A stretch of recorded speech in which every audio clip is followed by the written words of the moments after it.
Okey, contoh untuk pembelajaran semula yang saya boleh kaitkan ialah kat sini kan. Kan tadi ada kanak-kanak prasekolah tadi diberi ransangan memberi salam. Apabila memberi salam, dia jawab.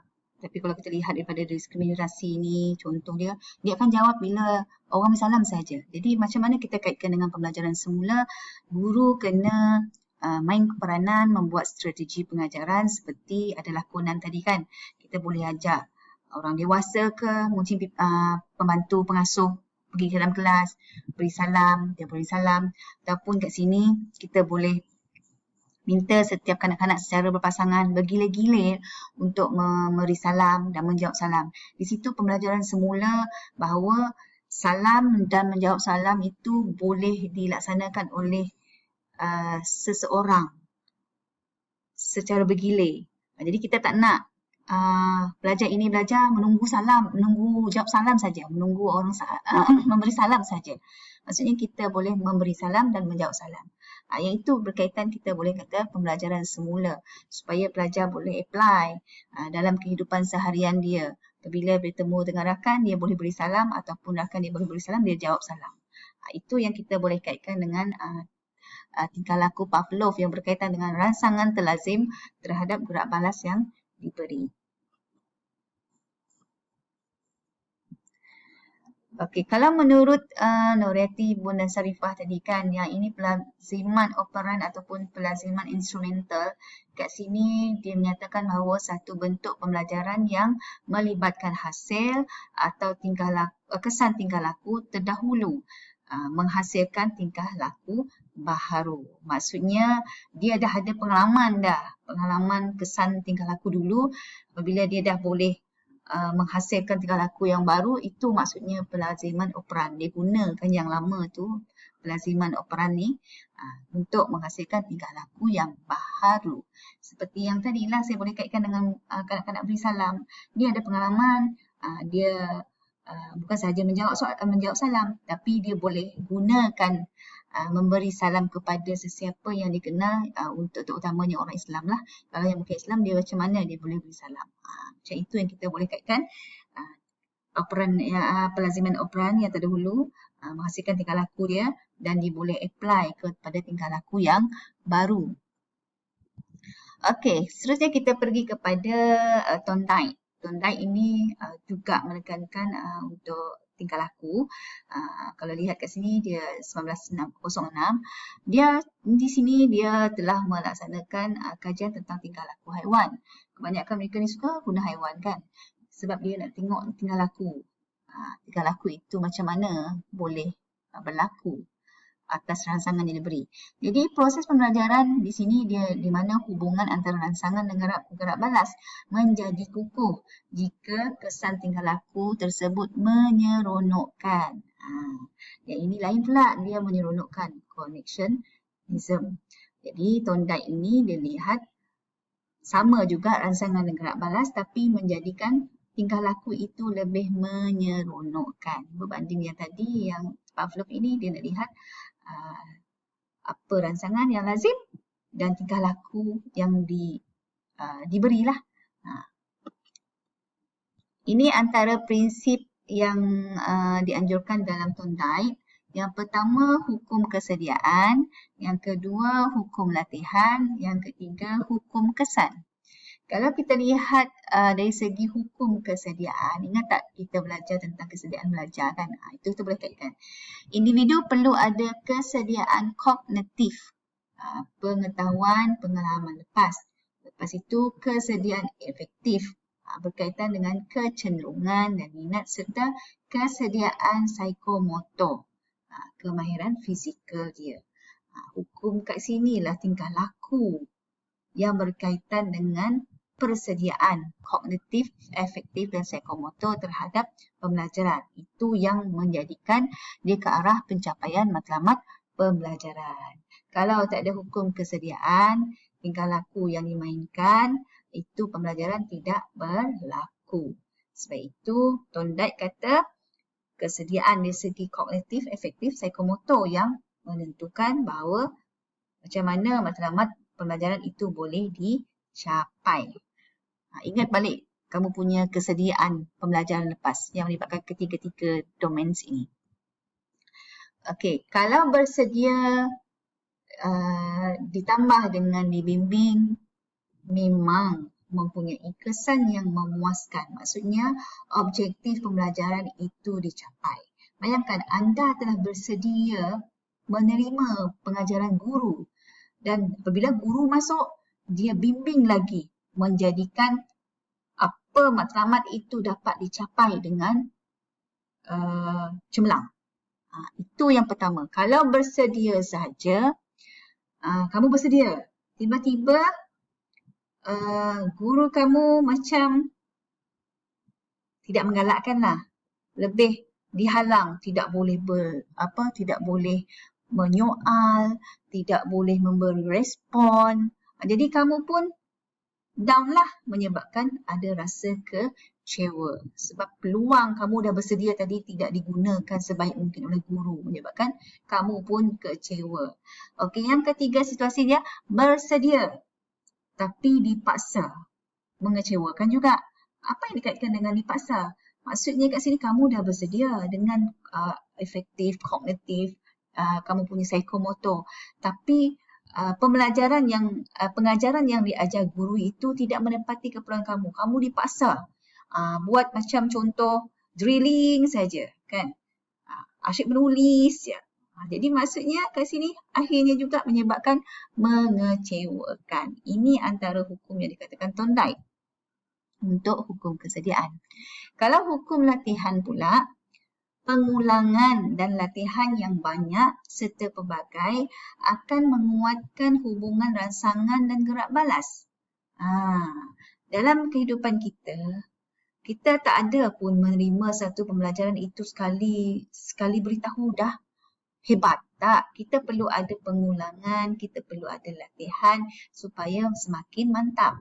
Supaya rangsangan yang ada tadi menguatkan lagi respon kamu. Kalau rangsangan tak kuat, respon tak juga kuat. Maksudnya ada hubungan antara rangsangan dan gerak balas. Jadi latihan dan penggunaan pengetahuan dan kemahiran yang dikuasai akan mengukuhkan pembelajaran. Maksudnya kat sini hubungan rangsangan dan gerak balas itu boleh mengukuhkan pembelajaran. Kalau nak bagi contoh apa? Yang pernah saya beritahu sebelum ni lah. Ambil wuduk tu. Kalau bercakap saja, menerang, rangsangan tu tak cukup. Jadi apabila kita sudah terang, kita suruh pelajar ini membuat demonstrasi sendiri, membuat amali sendiri, hands on, latihan banyak kali, itu menyebabkan pembelajaran dia dapat dikukuhkan. Cepat ingat sebab dia lakukan. Okey, kalau hukum kesan merupakan sesuatu gerak balas yang diikuti yang kesannya menyeronokkan dan memuaskan akan memungkinkan gerak balas itu berulang. Jadi kalau kita nak kaitkan dengan hukum kesan tingkah laku ni sebagai guru, kadang-kadang kita ni nak kelas kita ni rasa ceria. Sebab itu penghujung kelas kita mesti ada memberi something kepada pelajar sebagai ganjaran. Kadang-kadang satu kelas dapat. Kadang-kadang kita tengok juga kalau yang ada yang memberi respon yang baik, orang itu yang kita beri. Sebab itu keadaan yang menyeronokkan ini akan berulang kalau kita memberi ganjaran. Sebab itu contoh kat sini saya kan mula-mula mengajar, saya nak senang tackle kanak-kanak ini untuk belajar. Jadi saya berilah sesuatu yang mereka suka. Mereka kan suka ada dapat alat tulis, pensel warna ke apa semua kan.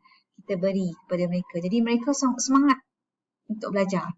Dia gunakan yang pemberian daripada guru itu. Itu menyebabkan gerak balas yang positif.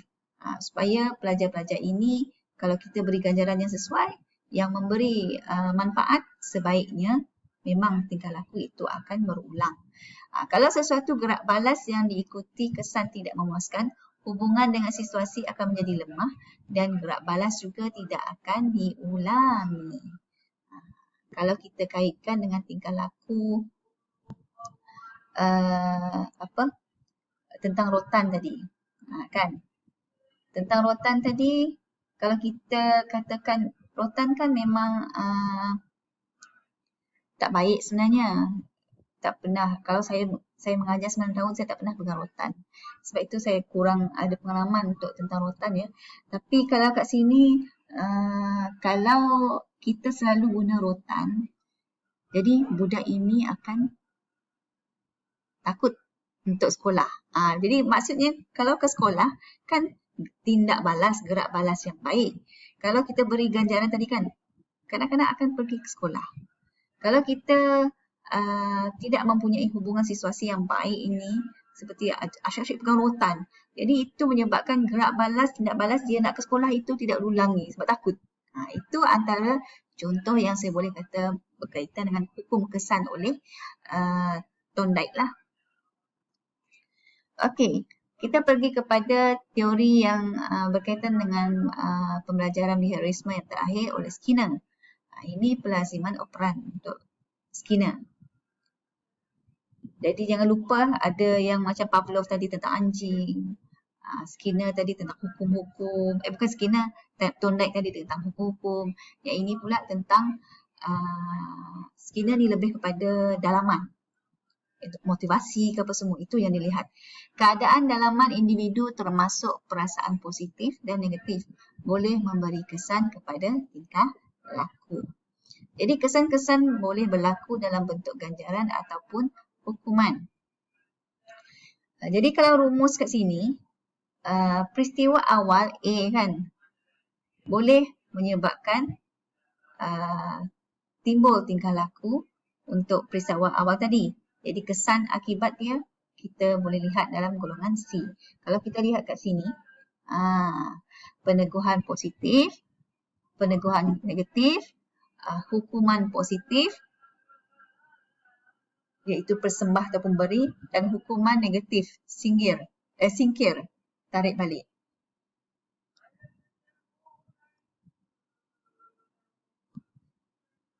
Okey, kalau saya patah balik kepada yang tentang yang rumus tadi kan. A, kalau peristiwa awal guru memberi ganjaran tadilah. Bila ganjaran buku ke apa ke semua menyebabkan tingkah laku kanak-kanak ini akan rasa gembira. Dia memperoleh sesuatu sebab dia telah berkelakuan baik ke apa semua. Lepas tu kesan dia akan mengulang lagi perkara yang baik-baik supaya dia dapat ganjaran. Itu antara yang boleh kita rumuskan oleh Skinner.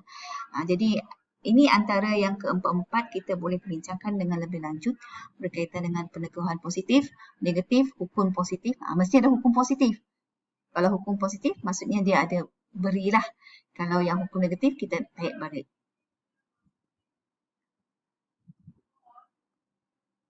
Ini antara yang kita boleh tengok gambar rajah berkaitan dengan pelaziman operan Skinner ya.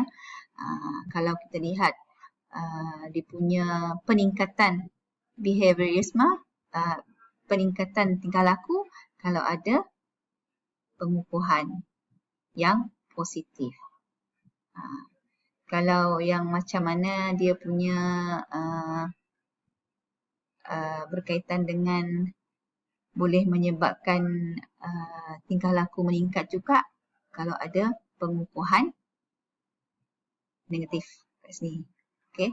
Kalau yang berkaitan dengan pengurangan tingkah laku, sekiranya berlaku ada hukuman positif dan ada hukuman negatif.